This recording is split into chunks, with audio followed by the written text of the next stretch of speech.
Welcome to Winning the Rig Game. As always, this is not investing advice. This is just a way to share my ideas and thoughts about the market. Okay, today's the day I finally get to the artificial intelligence portion of the videos. So this was an interesting week. OpenAI came out with a chatbot, but one of the things this chatbot's able to do is write code, or at least be useful for programmers to clean up or check their code. I thought that was extremely interesting. I actually sent it to a friend of mine who has a couple of developers that work with him. So I'll be interested to see if that's something that they can use in their work. Before we get going, I just wanted to give a shout out to a couple of YouTubers. One is Tech Potato. He's very good, does a lot on hardware and stuff. And the other is Anastasia Intech. I hope I pronounced her name right. She's also very good. She's an engineer and works on chip design. So I highly recommend these two channels. AI, I think, is going to be the most significant product, tool, thing, however you want to describe it. It's going to be more important than the internet, in my opinion. It's going to affect everything. Tesla is going full force on artificial intelligence. Project Dojo is huge. Google is probably the premier artificial intelligence company, and I'd say Tesla's number 2. So I talk a lot about Tesla, so I'm going to try and limit that, but it's just an important subject, and they're putting a lot of wood behind that arrow. And that's part of the reason why I'm so interested in Tesla. I think it's the right time to devote the efforts towards developing that. And with that, Tesla will be able to develop faster, quicker, and better the full self-driving. I don't know that it would be possible without that kind of effort, the dedication, and putting that kind of money towards developing supercomputers. And Tesla's building 7 exascale supercomputers. That's mind-blowing. The US government supposedly has 2. Department of Energy has one. They admit to it, the Frontier system, and supposedly NSA has, but they're not going to admit to it, and I don't blame them. I spoke about Google. Google bought a company called DeepMind, and this is really an amazing company. They've done a lot of stuff that you might have heard of. They taught their AI to play Go against a human, and then they taught the next AI, AlphaZero, to learn on its own, and it actually beat, well, the first version was AlphaGo, and that ended up beating the world's best Go player, Lee Sedol. And a year later, AlphaZero ended up beating AlphaGo, 100 games to nothing, something like that. And there was no human programming in terms of teaching it how to play. It learned on its own, and the strategies were very unique. Then they moved on to StarCraft, and their last thing that they've done of noteworthiness is AlphaFold, and that involves folding of proteins, which will lead to possible development of medicines. Very interesting stuff. Again, I'm a big fan of the CEO, founder CEO, and DeepMind is based out of London, and just really an impressive company. And the fact that Google has the deep pockets to help them develop faster, and the computing power. I understand why Google bought them, and I understand why DeepMind agreed to be bought. And I still think right now Google is the furthest along when it comes to artificial general intelligence. We'll see what Tesla is able to do. It's going to be very interesting. Eventually, Elon will come back from Twitter, and I'll be glad when he does. I think artificial intelligence and what he's doing at SpaceX is, well, yeah,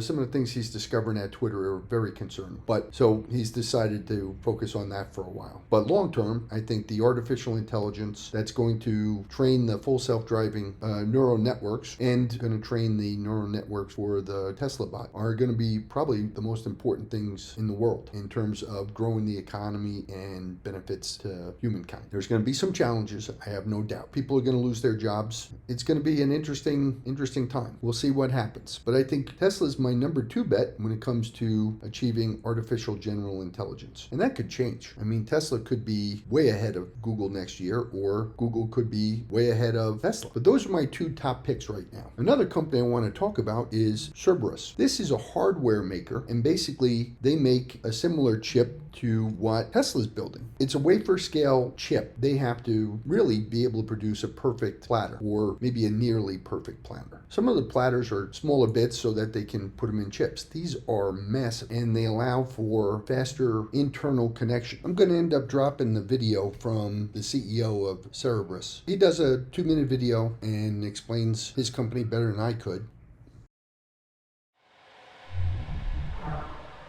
Hello, I'm Andrew.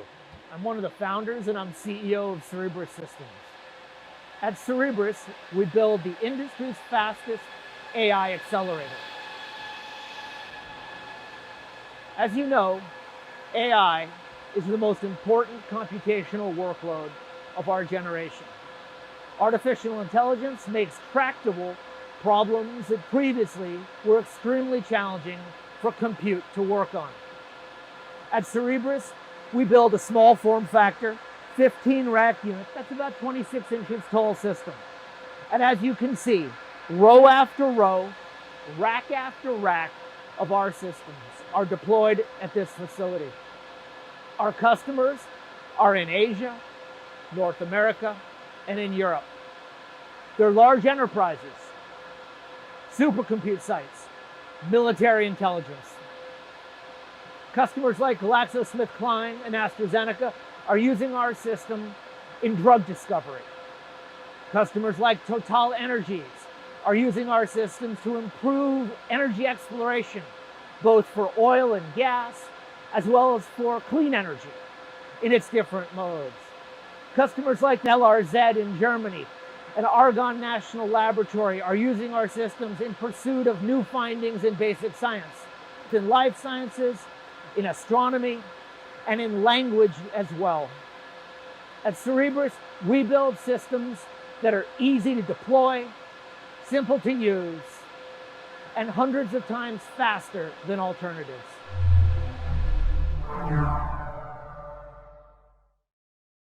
They're a hardware maker, and I think they're going to be either bought up or they're going to become a significant player. Like I said, they're the only other ones that I'm aware of that are taking a similar approach to Tesla by developing a wafer scale chip. They have a lot of good customers, a lot of big customers, military intelligence, Department of Energy, drug makers. Artificial intelligence is definitely going to be working its way through different aspects of society in ways that we're not prepared for, but their impact's going to be felt. And I think this is another company that has a great deal of potential. Well, let's see. That's really all I have. I thought this was an interesting subject and something for people to keep an eye on. I'm probably going to go back to talking about Tesla right now because it's my largest position. Actually, right now, my only position. And it's just been a rough time. Today finished up, but it was a very rough week. And we got PPI next week in the Fed meeting. And then we're coming to the end of the fourth quarter for 2022. So we'll have to see in January how Tesla is doing. What's the reality on the ground? Are they having a slowdown in China? Are they gaining market share or having record